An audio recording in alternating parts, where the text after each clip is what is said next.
Waalaikumsalam warahmatullahi wabarakatuh. Waktunya saya ada tugas terkait dengan guru penggerak. Saya diminta untuk mewawancarai Bapak Kepala Sekolah terkait dengan pengambilan keputusan Bapak sebagai Kepala Sekolah terkait dengan kasus-kasus yang terjadi di SMA Negeri 3. Apa yang bisa saya bantu terkait dengan itu? Ada beberapa pertanyaan yang nanti saya sampaikan ke jenengan nih Pak. Oke. Kita mulai dari pertanyaan yang pertama Pak ya. Ya. Oke. Jadi yang pertama, selama Bapak berada di SMA 3 ini, bagaimana Bapak dapat mengidentifikasi kasus-kasus yang merupakan dilema etika atau bujukan moral selama Bapak menjadi kepala sekolah di sini? Oke. Tergantung situasi dan kondisinya. Persoalannya apa? Kalau memang dari sudut pandang moral dan hukum, kita melihat dua sisi. Apakah yang dilakukan itu benar atau salah, atau benar yang dengan sama-sama benarnya. Kalau kecuali salah, jelas tidak ada masalah. Nah, kalau sama-sama benar melawan benar, itu yang menjadi dilema kita.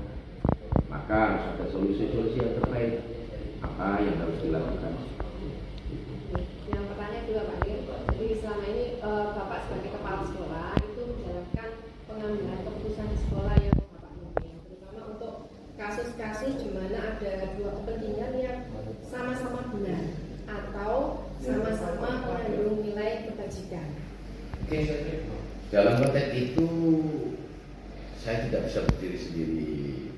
Saya tetap mengedepankan kebersamaan seluruh jajaran undang-undang. Mari kita identifikasi apa yang harus dilakukan.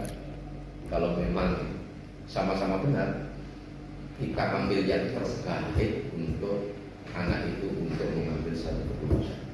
Saya tidak berani mengambil keputusan secara kolegial.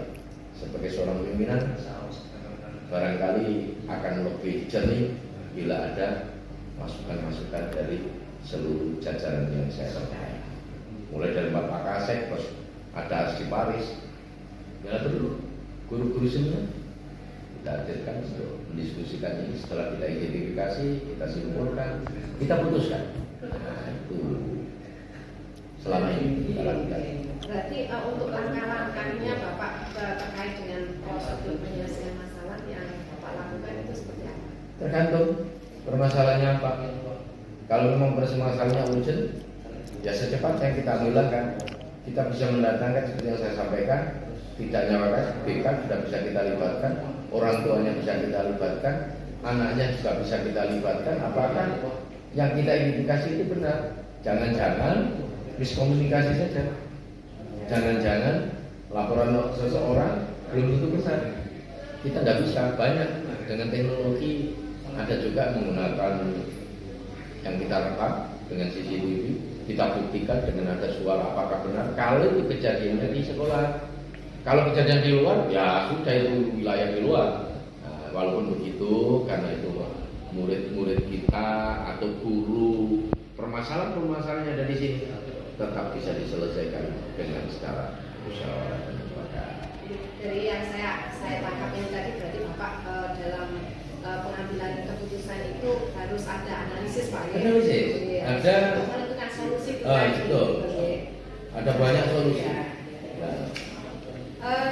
Dari beberapa kasus yang sudah terjadi itu ada tantangan nggak terkait itu Pak? Semua pasti ada tantangan, ada aspek resiko. Apalagi mengarah ke kriminal. Kalau kenakalan anak hal biasa, itu sangat bisa kita selesaikan. Apalagi kadang-kadang suatu ketika ada anak yang punya permasalahan di rumah dibawa di sekolah, guru saja ada membawa permasalahan di rumah dibawa ke sekolah, tetapi masih mudah untuk diselesaikan. Tetapi kalau sudah mengarah ke ini yang paling berat, saya tidak mau mencontohkan tentang kriminal. Jangan ada kenakalan anak seperti sekarang, ada perkelahian. Tapi insya Allah dengan adanya pantauan, dengan adanya anak-anak yang sudah kita sampaikan di setiap kegiatan, kita itu keluarga, kita itu saudara, semuanya itu bisa diselesaikan.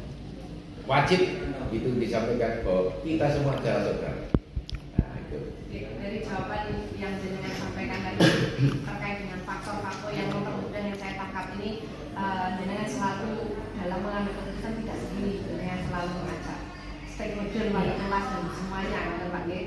Jadi biar apa solusi ini mendapatkan yang terbaik. Tetapi tetap keputusan ada di saya. Tetapi saya tidak pernah berjalan sendiri. Itu yang paling penting. Kolektif kolegial. Semuanya kalau matanya satu atau dua kalah dengan sekian banyak. Tetapi kesimpulan tetap keputusan akhir karena ada aspek resikonya tetap berada di saya, maka saya mengambil keputusan pada saat itu yang terbaik. Terakhir Pak, Ya. jadi dari beberapa kasus yang terjadi mungkin yang sudah dengan buat keputusan itu pelajaran yang paling bermakna terkait dengan diri Bapak. Yang paling bermakna jika mampu menyelesaikan suatu masalah itu. Kalau tidak bisa menyelesaikan itu semalam tidak bisa tidur. Bahkan mungkin malam itu merenung panjang untuk menyelesaikan. Puncaknya kita punya Tuhan, punya Allah. Bersujud, memberi, minta petunjuk apa yang harus saya lakukan. Besok saya harus mengambil keputusan yang terbaik. Karena itu adalah masa depan anak, masa depan Bapak Ibu guru, masa depan semua warga sekolah harus saya lindungi semua. Tetap saya kembalikan yang paling akhir kepada Tuhan Allah yang Maha Kuasa. Prinsip itu yang harus selalu saya pegang. Nah itu. Oke. Baik, terima kasih banyak Pak atas waktu dan kesempatannya. Alhamdulillah saya semakin mendapatkan banyak pengetahuan terkait dengan pengambilan keputusan. Terima kasih sekali lagi, terima kasih banyak. Saya mau izin dulu Pak. Terima kasih ya. Yang paling akhir selamat untuk